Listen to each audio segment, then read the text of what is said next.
I have a video for you today. It's kind of a video series. This one here is the AMD model. That one was the Intel model. Long story short, what is this laptop? Well, it's a very premium IdeaPad. A lot of times the IdeaPad stuff is like, more budget, but people don't realize that it goes all the way up to pretty high-end stuff. This one here is designed for people who need something that is very thin, very, very, very thin laptop. As you can see there. It's actually not very heavy, to be honest, especially because it does have some plastic, but it's premium. But they're looking for something that is very thin and powerful that does also come with NVIDIA graphics. You're going to get access to a good CPU here. There's a couple of them, but this one has a good CPU, and you're going to get access to the RTX 5050, which may not seem like some beast, but for things like professional tasks, video editing, and also gaming, it's fantastic. So this one here also comes paired with, there's no options. You get one screen, and it's a fantastic screen. So I will put some links in the video description down below. I have a bunch of Lenovo like storefronts there for different countries that I can find. I don't take sponsors on this channel at all, and we know prices are going up, and I buy a lot of, like the vast majority of stuff that I review, especially the expensive laptops I buy, for example, this. So if you guys use those links down there, they do help me out a lot because I don't take any sponsors. It does help me by giving me a little bit of funding. I don't have affiliate, like I don't have any direct relationship with Lenovo or anything like that at all, obviously. So if you guys do use those, it does help me a ton. And some of you guys have been using those affiliate links, and I cannot really express how much that helps support the channel. The reason that I can do this channel is because you guys use the affiliate links. YouTube doesn't pay enough. Like the platform of YouTube advertising does not pay me enough to feed my family, let alone buy expensive laptops. It is the affiliate links that allow me to continue the channel. So thank you guys for using those. And again, it keeps me sponsor free. Not having to take any sponsors. Even if I did take sponsors, sure, I do my best to keep everything objective, but I'd rather just not get into that. So those links are down below. Feel free to use them. You don't have to. You can just go to the website yourself. But if you do use them, thank you very much, because it has been supporting my channel a ton. And I've noticed more of you guys are using it, which has allowed me to accelerate content, get better, cooler stuff to review for you guys. The exterior of the AMD model here on the right and the Intel model here on the left are identical, quite literally identical. I've already reviewed the Intel model over here. So the difference actually lies in some of the internals, but I'll just quickly cover that. We can see here that on the AMD model, we have USB 4, 40 gigabit on the left side there. On the Intel model, it's the same thing. They just call it, they're just wherever they are here. Thunderbolt certified. There you go. So Thunderbolt certified over here. Same thing though, otherwise. USB 4 40 gigabit and also Thunderbolt certified. So there might be a few things here and there that need Thunderbolt certification, but otherwise they're exactly the same. Good ports overall. You get two very fast ports there. In theory, you could hook up an eGPU if you need more power, but these come with NVIDIA graphics anyways. Headphone jack, HDMI, power, more USB-A on the right side, and good ones as well, and a full-size SD card. So, and fantastic there. The real difference, because they're exactly the same otherwise, is just the CPU. So on the AMD model, we have two options, an AMD 340 and we have an AMD 350. They're both good CPUs, modern CPUs. The 340 is a 6-core, 12-thread, no LPE, no P-core, no E-cores or anything like that, just 6 cores. The iGPU is kind of not that great, same as a Steam Deck or so, but you're not really going to be using that, to be honest. The AMD 350 is a better CPU. You do get 2 extra cores, so you'll get more performance in multi-core. In single core, it won't make really any difference. In multi-core workloads, such as video editing, coding, that kind of stuff, decompression, it will make a difference, and it'll be faster. But generally speaking, these are both very good CPUs, which I will show in this video, so make your choice. They're both going to be great. Neither of them are as good as the Intel CPU. The Intel CPU is just generally speaking better. It will offer significantly more raw performance in multi-core workloads, 25, 30, 40, maybe even 50%, depending on which one you're looking at here. It's a very good CPU. It also will offer better battery life. However, the Intel chip also costs a lot more money. So you're paying a lot more for the Intel variant than the AMD variant of this laptop, and you may not need that performance extra. Like, they're going to be, all of these CPUs are going to be fast. The only other real difference here is actually going to be, both of them, you get the RTX 5050 laptop GPU, fantastic, 8 gigabytes of VRAM. They did a really good job by increasing the 8 gigabytes of VRAM this year. So NVIDIA gets credit where it's due, rarely, but they do get it. Over here, it does show that there are 3 RAM options, 16, 24, 32. I have never seen this laptop with anything but 16. So this could be region specific. In North America, Canada, the United States, I have never seen this laptop outside of 16 gigabytes. So today, of course, I'm reviewing it with 16 gigabytes. Of course, more RAM better. So if you can get 24 or 32 gigabytes, sure. But we are also in the RAM apocalypse where RAM is very expensive. So it may increase the cost of the laptop a lot. Okay, so we will compare the IdeaPad 5 Pro here, AMD model. This is just a Yoga 9i Pro. They're similar. They're similar SKUs. This is the top spec, so it's not exactly comparable. But I recently did a review of the Intel version of the IdeaPad 5, and I used the base model of this. So we can see here they are somewhat similar. If you don't see them in person, you probably look at them and be like, oh, they're almost exactly the same. And they are quite similar. They're very similar machines. But there is some giveaways that this one is the more premium one. If you actually look at them, though, they are both very nice. So same kind of design language we can see here. This is the Yoga 9i Pro. A little bit more premium type stuff, like we get that 5 megapixel IR camera badge there. This one's kind of a blank, but same idea. Form factor, they are pretty similar. Right? Little things here and there, but they're pretty similar. Weight is going to be different between them. 1806 for the IdeaPad, basically the same as the Intel one. 2085. Just a little bit more, like there's more stuff going on inside of this one, so that makes sense, right? But like I said, yeah, very similar design language that way. Ports are not exactly the same, right? So here we have Thunderbolt on the Intel Yoga. If you look at the Intel version of the Pro, again, you also get a Thunderbolt port. Here the AMD doesn't have anything like that. You just get standard USB-C. Otherwise the same though, right? Looks exactly the same, just the type of port. And then on the flip side, quite literally exactly the same, other than positioning, right? So power gets shifted over there. These get shifted over there. BIOS-based camera switch on this here, whereas the IdeaPad does not have that. But otherwise, like I said, very similar. Right, this has a nice metal lid. This is a plastic lid, so they do feel a little different. There's a little bit of weight difference there, but this is not like a cheap plastic. You're not going to pick this laptop up and be like, oh, this feels cheap. You're going to pick it up and be like, holy shit, this is an IdeaPad? Like, what? Okay, and here is the laptop. Relatively easy to get the bottom off. You just pop out the screws, and then typically you can just get one of your little guitar pick style thingies here. Just pop that open. It's like that. It is a metal bottom, so it's got a lot of structure, which actually makes it easier to open, to be honest. So pop that off here. Like I said, metal bottom. There's some thermal pads there for your SSDs. Something over there for, I guess, like a little daughter board type thing. Some structural foam there.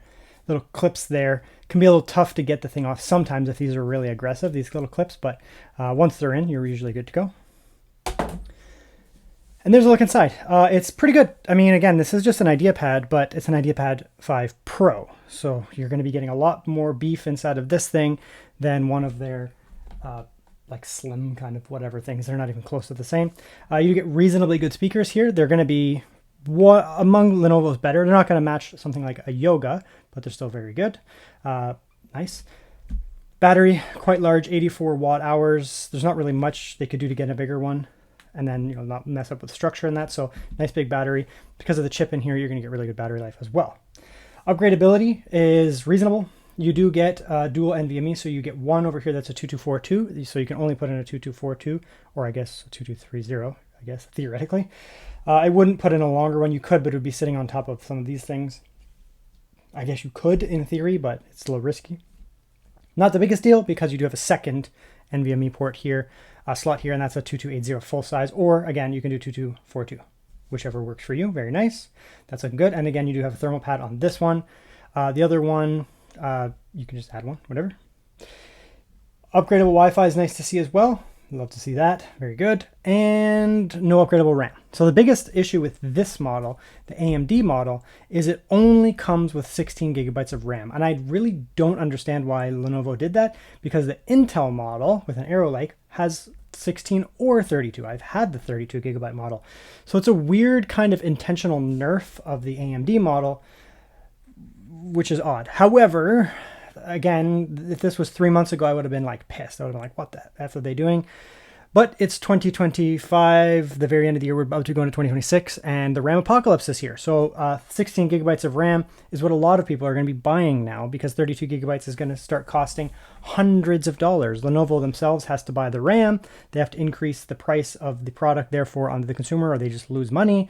And then you end up paying a fortune for extra RAM. So we're at the point now where, unfortunately, I'm going to be, I guess fortunately or unfortunately, fortunately for the brand, Unfortunately for us, I'm going to be somewhat less critical of 16 gigabyte setups because RAM's so expensive. Right, we're probably going to have a year or two of just riding it out with 16 gigabytes. The nice thing about this system here is because it does have dedicated graphics, the RTX dedicated graphics, the iGPU doesn't need really anything. You can just give the iGPU almost no memory whatsoever because you can use the RTX for any gaming or any heavy GPU tasks, which means that the RAM is just going to be used by Windows, and if you're gaming a game, for example, you're not going to be using it for the video memory as well. So that's nice. I mean, it's not as big of a deal as a soldered laptop that has an iGPU. It's much of an issue. Cooling is actually quite nice. These are very thick fans. The actual Z height on these fans is really nice. Love to see that. And the fan design here actually does keep turbulence down, so it doesn't produce any weird whirring noises like hissing, like or anything like that. No rattling. It's a nice fan noise.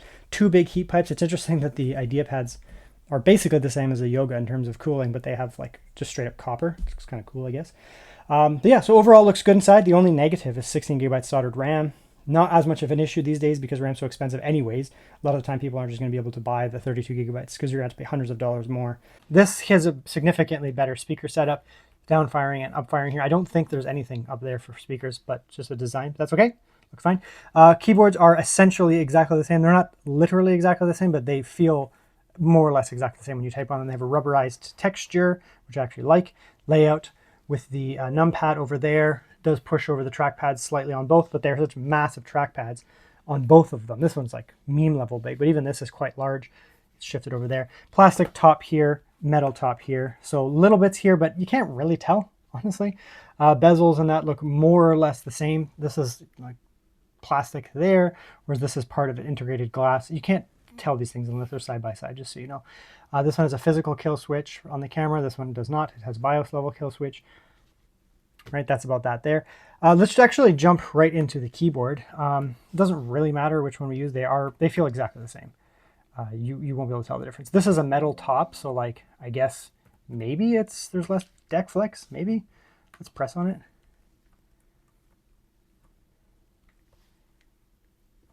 I guess, yeah, slightly less deck flex, but this is like, there's no flex here, really. Let's give a quick type.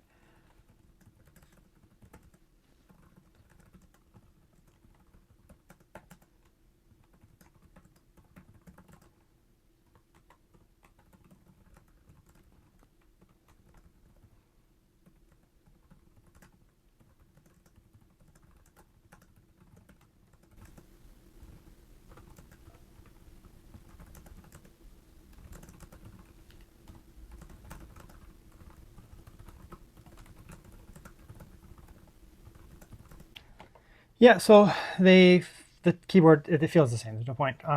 They feel fantastic, to be honest. Like I said, there is the numpad over here. This is a professional level laptop, so you really do want to have that. If you don't like it, I guess too bad, to be honest. People who use the numpad are going to be more likely to get a laptop like this. So that's, over here. It's shrunk down slightly as a result. That does push the keyboard obviously slightly over to the left rather than being centered, which does push the trackpad over slightly as well.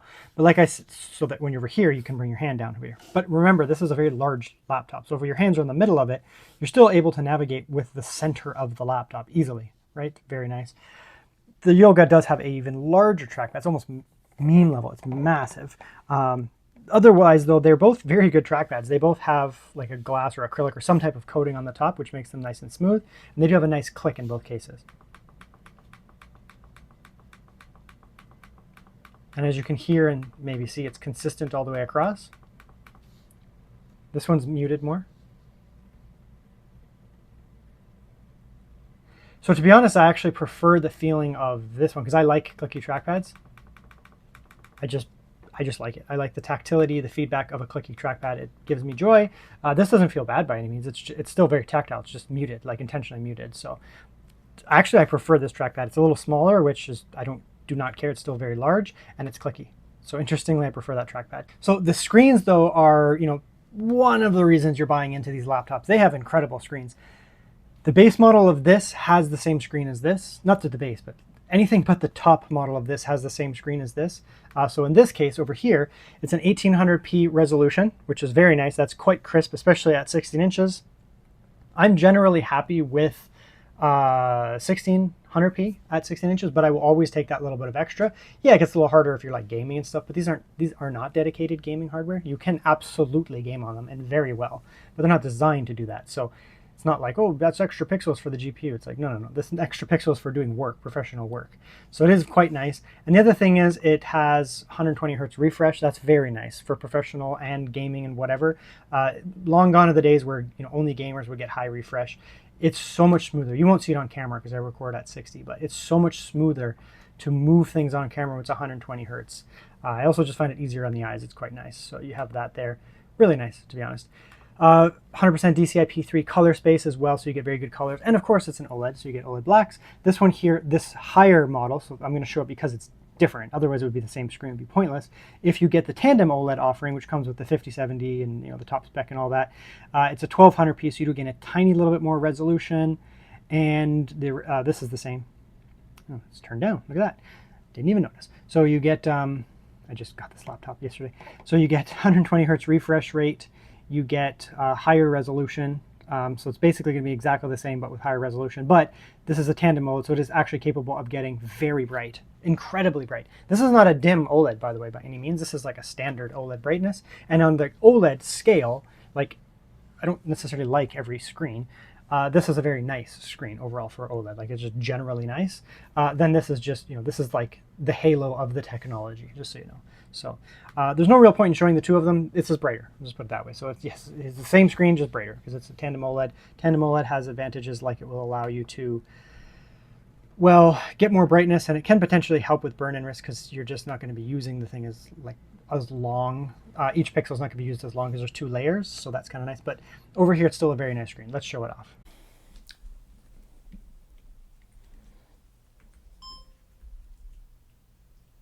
Now, the screen on these things are very nice, to be honest. These are very nice screens. There's some negatives, of course, too, but generally speaking, at baseline, they're very nice screens. So we have 1800p, very high resolution. 1600p I generally find adequate at 16 inches. But of course, I'm not going to complain about having 1800p. It just gives you a little bit more clarity. It'll be a little bit sharper. Even more so with an OLED, because OLEDs don't have the same pixel layout. They often have triangular pixels. So if you don't have a very high resolution OLED, you can actually get like text haloing, where you can actually see like weird jankies around the outside of text, which is generally mitigated by very high resolutions. Even if it's not like truly solved, you just can't physically see it. And I don't see that on here because it's such a high resolution. The other nice thing is here you get very high refresh. 120 hertz, of course you can go 60 to save battery, but you get 120 hertz refresh. So it's going to be fast, bright, vivid, right? Reasonably bright too. You're getting like a 400 to 500 nit, somewhere in that range in terms of like actual real world. Very good. You got to love that, obviously. And it's going to be an OLED. Now, the downside is it's going to be glossy. It's not a touchscreen, so it's just glossy by default, but it is very glossy. So we'll come in here and you can see me now, right? So it is a glossy OLED. You are going to be struggling with reflections. You don't really notice it on static colors. Like you can't really see it there. I guess you could kind of, right? There's a little bit of me, and it's fairly dark scene here. But when you're on a glossy screen, when you're on a black screen, the glossy does show a lot.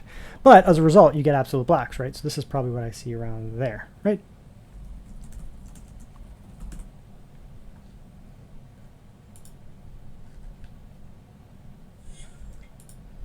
So what we have here is a incredibly vibrant royal red. This is a royal red.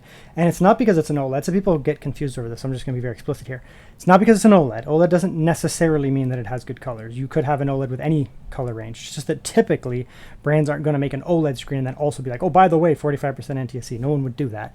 But you can get lots of OLEDs with 100% sRGB, for example. This is 100% DCI-P3. So whether it's OLED, IPS, VA, doesn't matter. 100% DCI-P3 is going to have incredibly vibrant colors. You're going to be pushing very far into the reds and the greens, and you get these super rich reds here, which on 100% sRGB will be slightly muted. Something like a 45% NTSC won't even be red. I classify it as like orange. It's actually incapable of producing a proper red like this. So this is going to look incredible, obviously, right? Like it looks so good here. You're going to get, as a result as well, let's actually increase that resolution here too. Right, super crisp as well. You get more vibrant looking skin, like it looks more natural. You don't get this weird kind of like desaturated thing. The reds are going to be super vibrant as well. Again, you do have to deal with the blacks, but you do get OLED blacks as a result. So I'm in a pretty bright room. I have a ton of lights in front of me shining on me, so you can see me. If you were in a dark room, you wouldn't be able to see me at all. Just something to be aware of, but it is very glossy. So then one of the nice things about gloss, though, is regardless, gloss makes things more vibrant. So if you had 100% DCI-P3 OLED that was not glossy and 100% DCI-P3 OLED that is glossy, like this, the OLED that is glossy will look slightly more vibrant because of the gloss. It just, you're not getting light diffusion. I personally prefer non-glossy screens, but I'm not like against glossy screens. I just, if I have the option, I'll pick a non-glossy.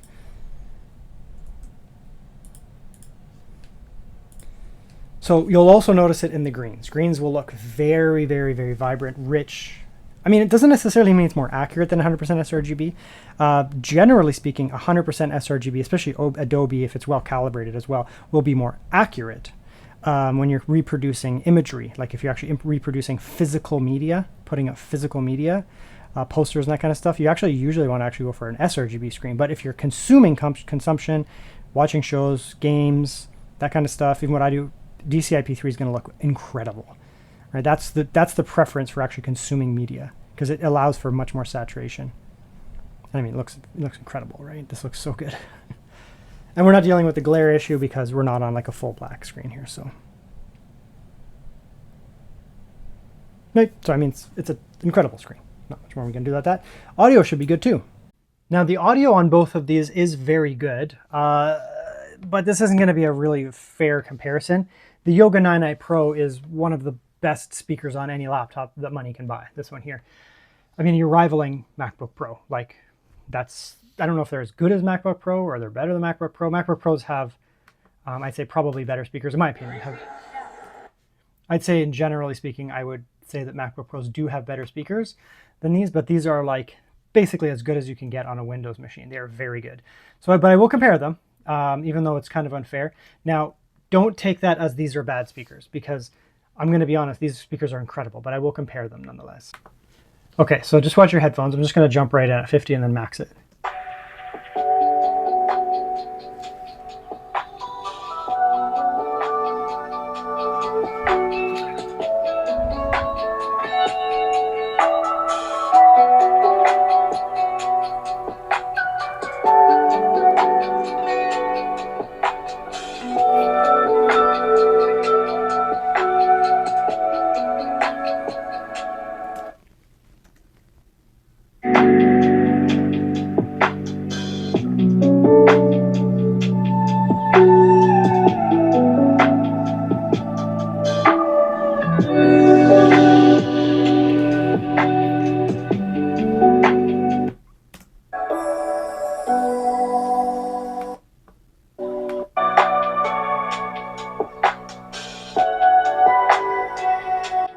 Okay, now, the reason that I even showed the Yoga was, I mean, people may decide on one or the other, like which one do I want to get. The Yoga it does have vastly better speakers. But like I said, these are amongst the best speakers that money can buy on a laptop. There are very, very few laptops that can beat this. We're talking MacBook Pro realm. You're going to be looking around a MacBook Pro, probably potentially to be the same or beat this. There might be a couple other laptops on the entire market that are going to be better than this. This is S tier, like truly absolute S tier speakers. So that's one of the selling features for this laptop, though. You're not going out there and buying a Yoga 9i Pro because you want a gaming only laptop. You're buying it because of some of these crazy extra features that they have. So that is one of the things that distinguishes these two laptops. So I had to show it. In a Void, however, these are incredibly good speakers. Compared to any other IdeaPad, they crush the average IdeaPad. It's not really comparable. IdeaPads don't have necessarily like horrible speakers, but they're not even close to this on average. The average gaming laptop would also be way below this, right? The average business laptop would also be way below this, ThinkPads and that kind of stuff. They're just lower. They're not designed to have that kind of audio. So this would be a cut above the average for sure. Absolutely a cut above the average. They are very good speakers. They don't have the same fullness and richness, especially at the low end, that something like this would have, or a MacBook, like MacBook Pro, if you've used a MacBook Pro. They're not that rich at the low end. But if you just listen to these speakers, and you're not beside a Yoga or something like that, which is very unfair, you're not going to have any problems. they're good speakers. Like I've used the IdeaPad 5 Pro, the Intel one, I used it for a couple of weeks, and I came from a gaming laptop and I was like, oh man, it's so nice to have speakers that don't suck for a change. Like they're just good speakers, right? So generally speaking, the consumption of media is going to be excellent on this. Consuming media, I mean, it's a really good screen, right? The only negative, honestly, is the gloss. Like it's a glossy screen. So if you don't like that, whatever, don't get a glossy OLED. But otherwise, consuming media off this thing is going to be crazy. It's so good. Video wise, like any graphic content, amazing. Audio, obviously fantastic for what it is. And then of course the creation of content is going to be very good too. That's kind of what this laptop is designed for, both of them. They're really for creative professionals or professionals who want things like maybe like engineers and that kind of stuff, but aren't looking for the ruggedness of the laptop. They're looking for the clean, professional, elevatedness of the laptop, need the NVIDIA graphics in both cases, etc. One other difference here, as you can see though, non-touchscreen, touchscreen. Now I don't care because I don't use touchscreens, but some people do. I'm like the anti-touchscreen person because I freaking hate fingerprints. It's like my #1 pet peeve. So the last thing I want to do is get my peanut butter fingers all over my screen. So not for me, but some people may care about that. I guess it would be a selling feature. For me, literally not, but for some people, just be aware of that. Now, this laptop does come with a couple CPU options. The AMD variants come with a couple CPU options.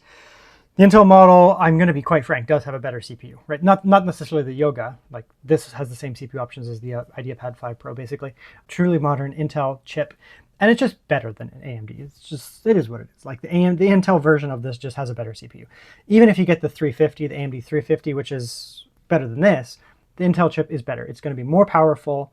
iGPU is going to be about the same or more powerful, way better than this one, and it's going to be slightly more efficient in terms of like, doing things and not having the battery go all the time, not having the CPU go all the time. It's just slightly more powerful. So generally speaking, the Intel laptop variant of this is a superior laptop. It has access to more RAM, 32 versus 16 gigabytes, and it has at baseline a better CPU. But the AMD model costs way less. So the laptop, by the way, is totally silent under idle, even like basic browsing. YouTube, that kind of stuff, there's absolutely no sound. It doesn't produce any sound at all, at least unless you put your ear onto it. It's still silent, by the way. I wonder when the fans actually will kick in. There, now they turned on. So quiet. To be honest, it's a pretty big cooling system for a chip like this. Right, that cooling system is essentially designed to cool the much more powerful 255H from Intel. So it's the AMD 340 is nothing for this cooling system. So one advantage of this one is it just does not ever get hot. Like we're not even remotely close to throttling here. Look at those temperatures. They are very good. Wattage peak was 65. It dropped that in there. It looks like it's just going to sustain 55. That's interesting. Normally they have like a boost that's 55 and then 65, sorry, and then it drops down. But I guess technically the cooling system and the way they've tuned this, they're like, no, this thing is more than capable of sustaining the, the rated 65 watts.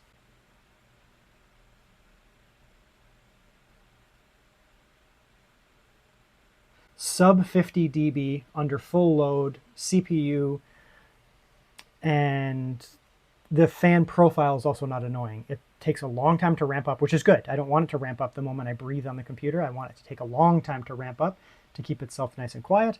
And the other thing is, it's also going to, it also does not have an annoying fan noise, not annoying.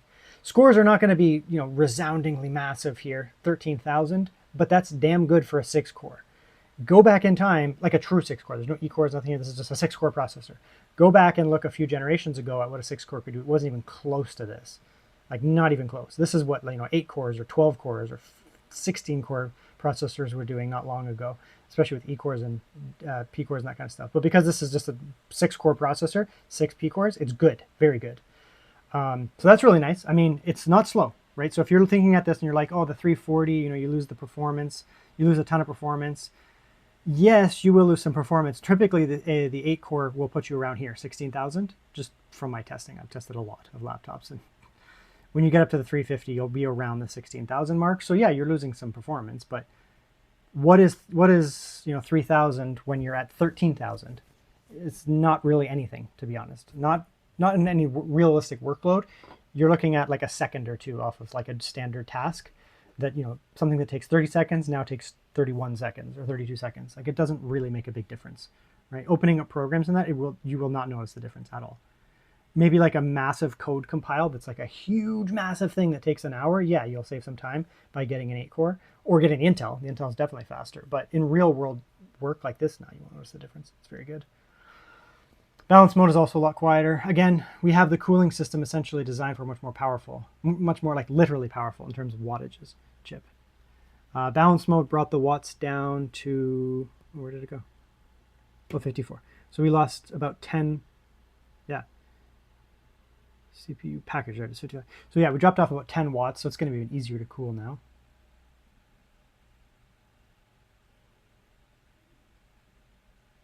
$45, it's so quiet. And we'll go one more. There we go. Guess I hate that it gets dim. It's so stupid. So now we're on battery mode. This should drop it quite a bit, actually, from my testing. Yeah, down to 20. Now, it'll still be performant on silent mode. 20 watts is a lot for this chip, to be honest. Like, it's not going to be struggling to calculate under 20 watts. But let's see how quiet it is.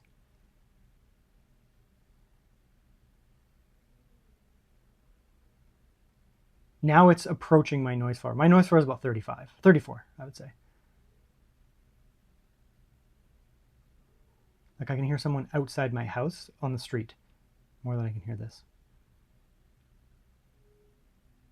Yeah, very quiet. So let's come back with the actual results now. But yeah, long story short, the 340 is a very good value pick. If you're worried about the performance of it, don't be. It's a very good chip, to be honest. Modern processing, efficient, cool as well. Just taking a quick look at some of the benchmarks that I ran. So doing a burst run on the CPU, just basically one singular iteration, 13,500, very good. Then moving over to a full run, and we went to 13,255. So it's essentially able to just maintain the watts as they go, very good, therefore maintaining the good performance.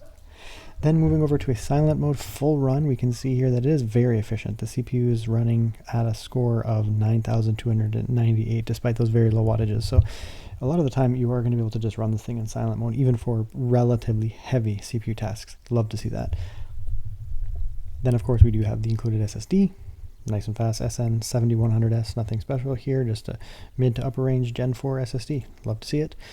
Battery life is decent. AMD battery life isn't going to be as good as the Intel. Intel H Arrow Lake just generally has better battery life. It's just the way that it is. Interestingly, Intel kind of came back from having bad battery life. So when we're just here at full brightness, I am at 60 Hz refresh, but full brightness, just kind of hanging out in Windows, we're idling around 9-ish, 9.5 watts or so. That'll give you 6 hours to 8 hours, depending on what you're doing. You can debloat the system quite a bit, probably bring that down a tiny bit, but overall, I mean, the AMD chips just aren't quite as efficient, but it's still going to give you good battery life. Then I did some kind of mixed use, what I call it, which was just like, I went through a bunch of websites, browsing, basically for an hour, just sticking around on the laptop, browsing Windows, browsing the internet, doing that kind of stuff. But the nice thing is the actual wattage average doesn't go up too much. We averaged about 10.5 watts on average, because it'll only peak right when you click on a link, for example, or click on something. It'll jump up to around 14 or so, which I captured here. And then it'll immediately go right back down to that, 9 to 10 or so. So you're going to end up averaging about the same whether you're idling or just browsing around. Then, of course, I just did some YouTube, 1080p, 60 YouTube, all the same settings otherwise. And we're using around 10 to 12 watts or so. So very similar. So regardless of what you're doing, you're probably going to be looking at around, on average, 6 to 8 hours of battery life on this, which is pretty decent. If battery life is critically important to you, the Intel one will offer better battery life. Okay, so here is the webcam. It's not the finest resolution. I actually don't have a lot of light. Let's get a little more light here. Yeah, here we go. Right on the front. So it's not the finest resolution. Oh, shaky desk. Not the finest resolution on this camera here, but I'd like to see the fact that it's not a desaturated mess. A lot of times these cameras that I've been testing in the past years, they just like overexpose everything because they're like, it's not bright enough. And so everything becomes like super pasty white. Yeah, I become a vampire. I am pasty, but I'm not like, I have blood in my system. So this is nice to see something that doesn't turn me into like a vampire. It actually provides some color. Refresh rate is fine, and the lighting is pretty good. It's not the best lighting in this, like a pretty dark room. It's doing a pretty good job. So again, not a pro level camera, but fine for what it is. I'm pretty happy with it for just whatever you're trying to do, meetings and that. You'll have no problems with this webcam. Yeah, I mean, the polling rate's the same. Resolution's hard to tell, like until I actually bring it into a better system. I think the polling rate is a little bit better on this. I guess the exposure is a little bit more natural. I'm actually slightly too pale on here. Like I'm not that pale. Yeah, so I mean, it is still overexposing on this. So interestingly, the IdeaPad is doing a better job in the camera. It doesn't have quite as much resolution, and the exposure or the refresh rate is not quite as good. But honestly, the exposure is more natural over there, for sure, on the IdeaPad. So yeah, that's a win for the IdeaPad. I would say I take something that makes me look more alive and not like sickly like I do on this, even if it's not quite as crisp of a camera. I'm kind of starting to get tired of these like really, really oversaturated or desaturated things where they're overexposed and you start to look almost sickly. And it's enough of it. Like, give us a good camera or figure it out. Like, do something with the tuning. Not great. Now here is where this device is designed to be. It's obviously good for casual use, even some gaming, that kind of stuff. But really, it's meant for professional type stuff like this. Students who would need access to, professionals and students who would need access to NVIDIA graphics, but want to have a thin and light premium laptop. For example, video editing. This is obviously a big part of what this is for. It's for video editing. So it does come bundled with Studio Graphics. You can install Game Ready, but they're both fine for gaming anyways, and Studio Graphics will excel at this type of work.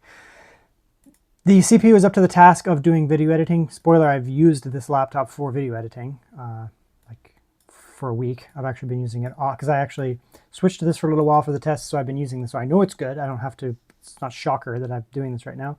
And it's good. The CPU is up to the task. If you move in files like this is a 4K 60, 26-minute video. Immediately we're able to play. The CPU is up to the task of this, right? Audio is already fully processed. Now we can scrub through.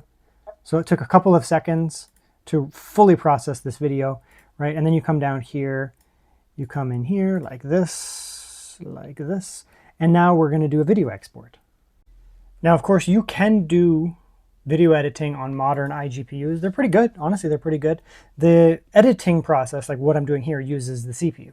But when you actually get to the export, you're going to be using the GPU. So if you don't have dedicated graphics, just the iGPU, yeah, you can export videos and it'll work just fine. But it's going to be nowhere near as fast as if you have access to, for example, a RTX 5050 with NVIDIA encoders. It's going to be way faster.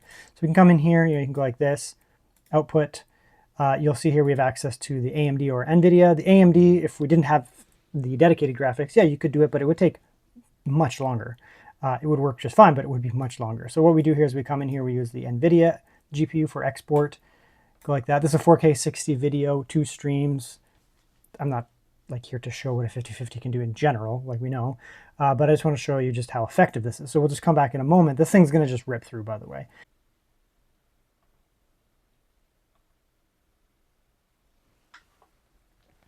So here we go, we're wrapping it up. Yeah, it was about 2 minutes, so just shy of 2 minutes. So 2 minutes for a 4K 60, 10-minute video with 2 streams. On an iGPU, it's usually something like maybe 1-to-1, not quite. So it would be 10 minutes, somewhere around there. Depends on the iGPU, somewhere around 10 minutes. Can be longer, can be shorter, it just depends how complex the video is. Here, I mean, it's quick, right? Most YouTube videos these days are, what are they, 8 to 10 minutes? That's the average, 15 max. So you're able to just pump these things out in couple of minutes, no problem. The actual editing process is going to be fine, whether you go to 340, 350, and then the actual process is going to be quite good. So very, very good. Very, very, very good. Okay, so here we are in Arc Raiders. Raiders. I'm not very good at this game. I've only played it a few times. For testing, we can do 1200p with scaling. We can turn up the settings a little bit here. Yeah, let's go like that, maybe. Like a mixed setting balance. Turn it up to high. We're going to be able to turn it up, just so you know. But if you want to have, higher FPS, because it's a high refresh screen, right? So now we're at 97 FPS on a high preset with a little bit of scaling at 1200p. This is an 1800p screen, which is well over 1440p, but you can do that. You're just going to need, more scaling and play with your settings. But if you want to be, it's not an esports game or something, but it's still a competitive online game. So typically people do shoot for more FPS. Like you could play this game at 40, 50, no problem, but I think that most people would typically want more, just to keep it, in case you get into a firefight, you're not going to get smoked because of input latency and all that kind of stuff. Now we don't have DLSS, or we don't have frame gen turned on. You can turn on frame gen. Absolutely, you can do that, especially when your base frame rate is so high. But it's only 120 hertz refresh screen, so there's no point going above that, like at all. I guess maybe you can minimize drops in the low end, but like this is performing quite well, right? Let's turn it up, like a lot actually. So we'll do here, we can turn up the settings, but I'm going to do is I'm actually just going to go to native 1800p, which is the native resolution of the screen, but we have scaling. So that's almost 4K, like we're well above 1440p. So what I'm going to do actually is I'm actually just going to turn up the scaling by 1, like that. Performance scaling, and we're still on high. I might actually turn that down by 1, mainly because I want to keep frame rates up, but we are at 60, right? Like well above 60. Let's try medium like that. Yeah, so this is medium presets, but with some scaling, but look at how much higher the FPS is, right?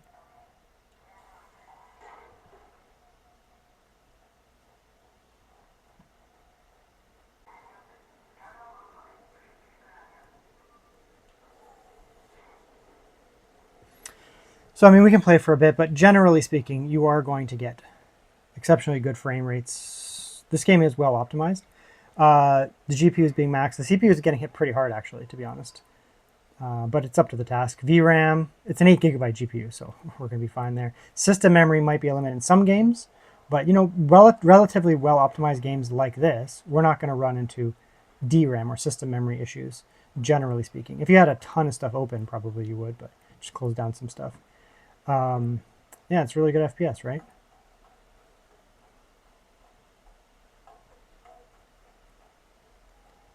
It's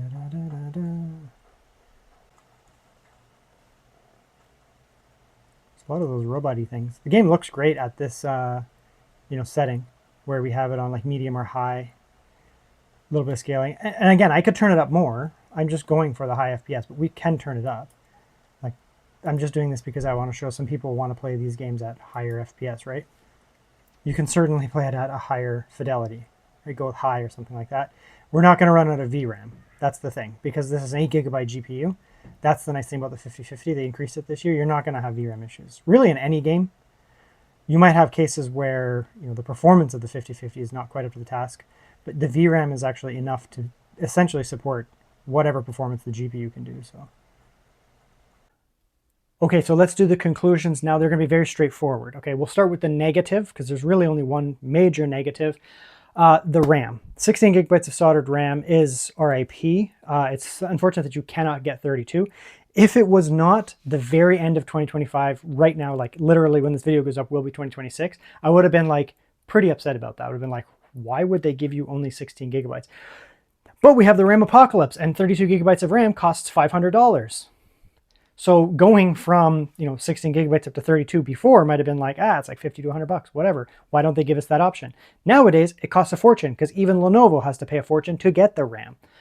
So a lot of people are going to be buying it at 16 gigabytes anyways because they're just so expensive. So in the video, I showed you what you can do with 16 gigabytes. And unless you are doing a lot of very heavy multitasking, it's going to be fine. Honestly, gaming, honestly, no problem for gaming whatsoever. Video editing, really, it's not a problem unless you have a ton of stuff open. I used this for about a week, honestly, as a daily driver, and I did a lot of video editing on it. And as long as I didn't have a million things open, it was actually fine. Surprisingly, just be careful with what you're doing.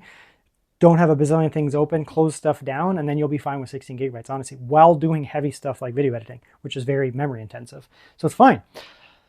So that's that. I mean, it is what it is. If it was summer, I would have been like, why don't they give us 32? But people are probably buying at 16 anyways now because it's so expensive. So that's the negative. The positives are, and I guess also the glossy screen. That's that's not a negative. That's for you. For you, you may not care. For me, I prefer to not have a glossy screen, because you can see there. but it's bright enough, like it's a bright OLED, so it actually cuts through that fairly well. So that's that. And then the positives, right? Positives, good CPU options. 340 is good, 350 is really good. Honestly, I have no problems with that, fantastic. Battery life is decent. It's not the best, so I'm going to put it in kind of like the low good. Intel does have better battery life, just straight up. So if you want more battery life, you get the Intel one. It's just, it is what it is. The Intel one also does offer better CPU performance for sure. It's just a better laptop. You get better CPU, better performance, better battery life, but it also costs a lot more, which is going back to this now, not costing a ton of money. It's a reasonable price for what it is. Yes, it's not $300, but it's also an RTX enabled laptop. Very good. Thin and light. It does have some plastic on it, but it's a very premium plastic. You would be fooled, and I wouldn't hold it against you if you thought it was metal. That's great. Screen is fantastic. 1800p, 120 hertz OLED with 100% DCI-P3. Fantastic. Good audio. Crazy good keyboard, like the best in class keyboard. It's just nice, right? So if you can get into one of these for a good price, which you can, I will put some links in the video description down below. This may be one to consider. It's very good.